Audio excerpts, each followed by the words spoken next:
boys and girls, my name is Sarah Westhead, and I'm going to teach you how to create a really cool looking scrapbook page. This scrapbook page can go in your scrapbook if you keep them, or you could even put it in a picture frame if you wanted to, like a box frame. So this is the scrapbook page that we're going to create. It's a kind of nice summer feel. We've got beautiful blue sky background. I've drawn in some clouds in the background. We've created some grass as well, and this really cool pinwheel that actually can spin if you wanted to. It's not going to spin quite so well on the paper, but you could make this and create a spinning pinwheel on your own as well. And I have yet to put some pretty pictures in here. So that is entirely up to you what pictures you decide to put in. You can add other decorations for it as well. So let's look and see what we need. First thing we need is a nice sheet of blue cardstock. This cardstock is 12 inches by 12 inches. So it's a big old square. It's a standard scrapbooking page size. And you'd also want one that is green and another one that is yellow. And the green one and the yellow one you're going to cut down into pieces. So the first green piece you need is a strip, full 12 inches long, 4 inches wide. And then you're also going to cut a strip that is at the most 1/2 inch wide and about 9 to 10 inches long. It doesn't have to be exact, it can be somewhere in there. And you can have it much skinnier if you want, but I know some people, it might be a little harder to cut thinner than that for some people. From the yellow cardstock that you're going to cut out 2 rectangles. And each rectangle is 4.5 inches wide and 6.5 inches long, and it's designed to fit a 4x6 photo. So if you have picked your photos, you want to probably have one photo that's vertical and one that's horizontal,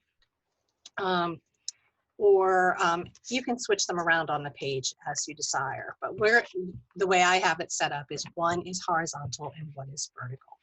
And then last I need for paper-wise, I need a sheet of pattern paper. This is regular paper, not cardstock, and that's because it's easier to fold and move around. And it is cut into a 4-inch or a 5-inch square. And you want to try and keep it pretty close. So make sure you pull out your pencil and your ruler to measure it, or use a paper cutter to help. Some other things that you're going to want is you are going to want what is called a brad. Some people call them split pin paper fasteners because the pin on it splits into 2. And that's going to hold the pinwheel to the paper. I have a white painter's pen. That was what I used to draw my clouds, but you could use a white crayon or a white colored pencil. It's entirely up to you. I've got scissors. I've got a big pair of scissors and a small pair of scissors. And I use the small one for cutting a hole. We'll see that in a minute. And we definitely need a glue stick. And of course, you need some sort of way to cut your paper down into the appropriate sizes. I've used my paper cutter because it helps me measure out the paper as I need it. So these are really cool. So if you want a cool back to school tool for school, this is something to ask your mom and dad, especially if you do lots and lots of projects for school. All right, you may also want to have some stickers. Letter stickers are great. So if you want to put a word on your page, maybe some butterfly or bee stickers, anything to decorate your page, and to really bring it to life. So the first thing we're going to do is we're going to take our big strip of green paper, and we're going to cut grass in it. Now there's 2 different ways you could cut it. One way is to cut lots of lines like this, and you're only cutting maybe 3/4 to 1/2 inch, and you want to keep your pieces nice and skinny, so it kind of creates this little fray if you want. So that's one way to do it. Or you can cut it in shaped like I've done here. So you can see I've done lots of, they're all bits are going in different directions. So that's entirely up to you as to how you want to do it. All right, so now you can see I've cut my grass out. I've got all my little blades of grass. And what I'm going to do is I am going to put blue along the sides and the bottom. I'm going to leave the top open for the moment. We can add some more glue a little later. If you don't have a glue stick, you can always use double-sided glue. And just so you can see, these are all the little bits that I cut out of my, to make my grass shapes. So let's add our glue. If you want, you can put a little bit of glue right smack in the middle, but we do want to keep it open because we are going to stick our long piece of green, which is going to serve as the stick for our pinwheel underneath the grass that we created in a little bit. That pinwheel stick doesn't have to be green. It can be a different color if you wanted it. But because you have, you already have that sheet of green paper that you've already been cutting, so you might as well use one of the other pieces for it. So now I'm going to take my green grass and I am going to glue it to the bottom of my blue paper. So can you see that? That already looks like we're starting to create a garden in our on our page. Now we're going to take our green strip and I'm going to put glue all the way down one side of it. I'm going to keep it, I want to glue it, I want to make sure that it sticks down really good. And we are going to stick it in the grass. All right, so we're going to stick it in the grass and we're going to take that bit that's a little bit extra and we're going to make sure that it goes behind the grass. So we're just going to slide it in all the way to the bottom. That's why I keep it nice and long so that you know that you're in a good spot. And so now you can see I've stuck it on my paper up behind my grass. Pretty cool, huh? All right, now we're ready to do the hard part. This is the part that you might really want a grown-up to help you with, because we're going to start making our pinwheel. Actually, before you do your pinwheel, you may want, this is when you might want to draw your clouds in the background. So I'm going to grab my paint pen. I'm going to make some big puffy clouds. You may have to go over it a few times to get it nice and dark. Color it in if you want to, or you can just leave it as just the outline. It's entirely up to you. So I've got my one cloud, there's my one cloud, and I'm going to do a bit of a small one that's going to end up being partially covered by my pinwheel. All right. And they don't have to be perfect. Never have to be perfect. Okay. Clouds remember, clouds change all the time. So a little bit of imperfection is not going to hurt it. So there we go. I've got my two clouds. Heck, if you even wanted to draw in a sun in the background, you could do that too. All right, so let's take our piece of square patterned paper and we're going to fold it in half and half. So we're going to fold it in quarters, but we're going to fold it on the diagonal. So I'm going to go corner to corner.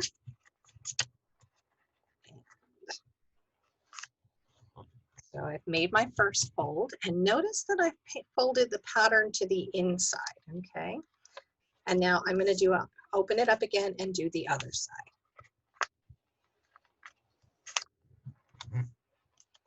All right, so now you can see my paper has been cut into folded into 4 triangles.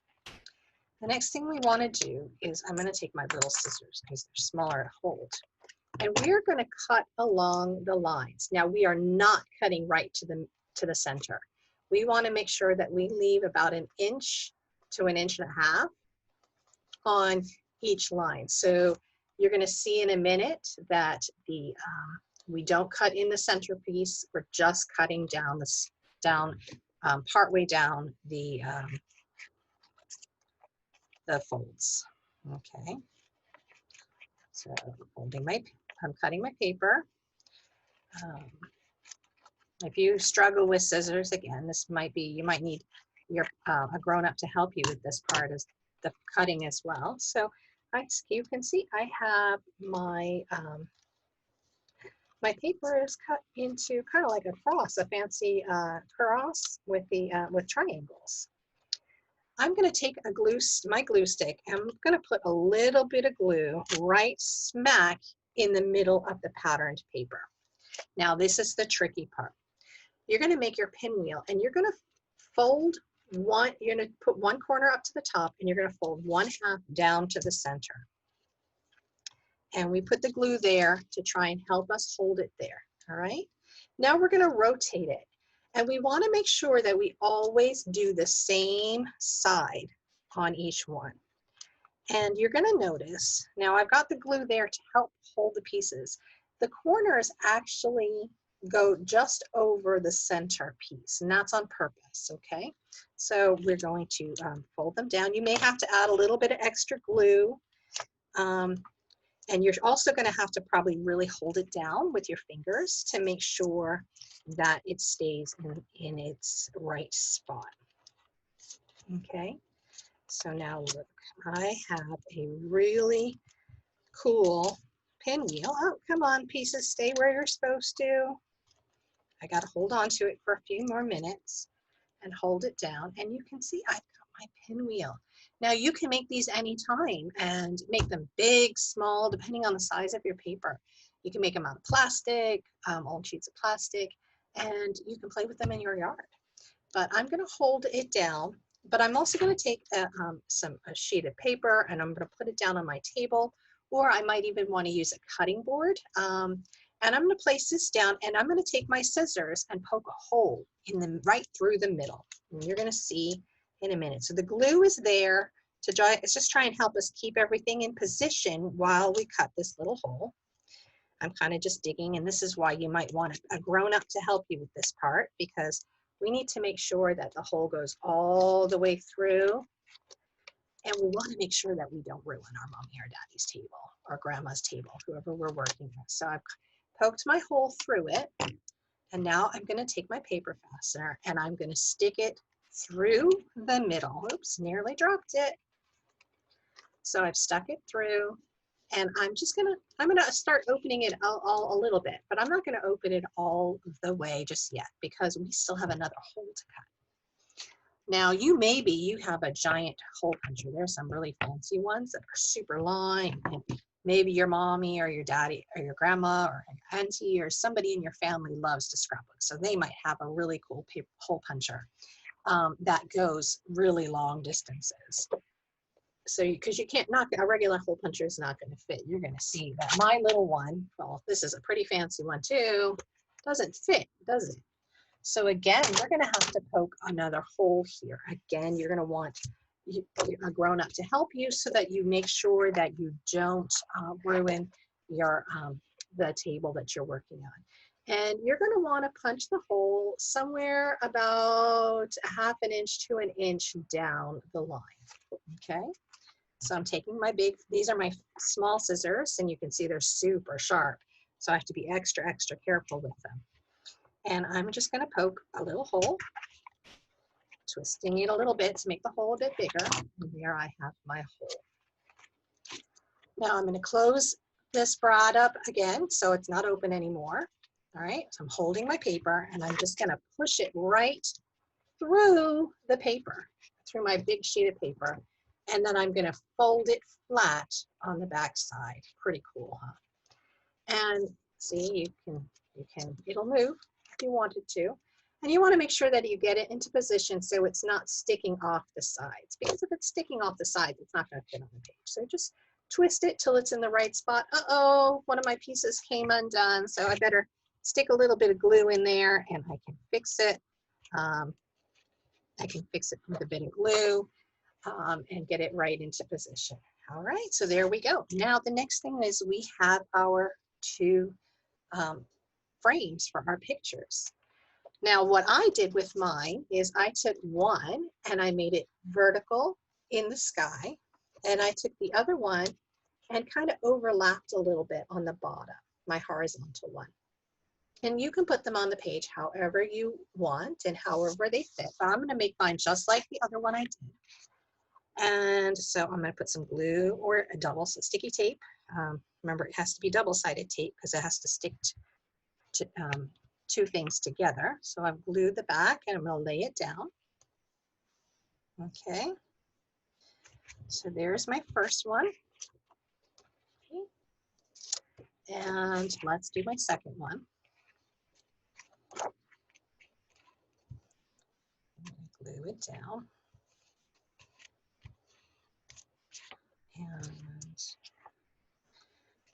you're going to see there's a little bit of overlap between the two pictures. That's fine.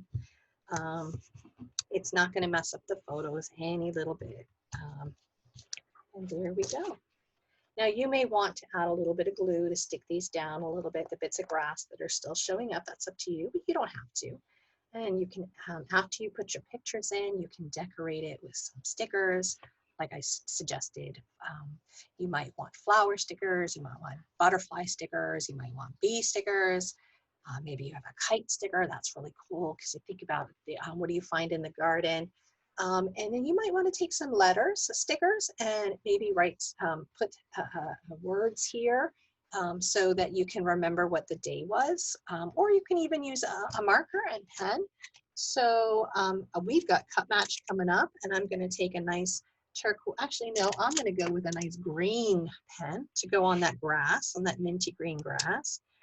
And because it's cut match, I can put my cut match photos here. And I'm going to write the words cut match on here.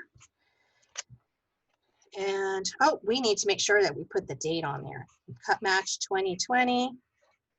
All right, so I'm writing that down, and I need another color. Oh, there's the color I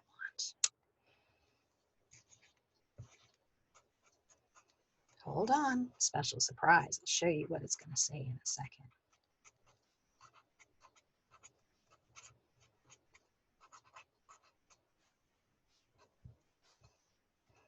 All right.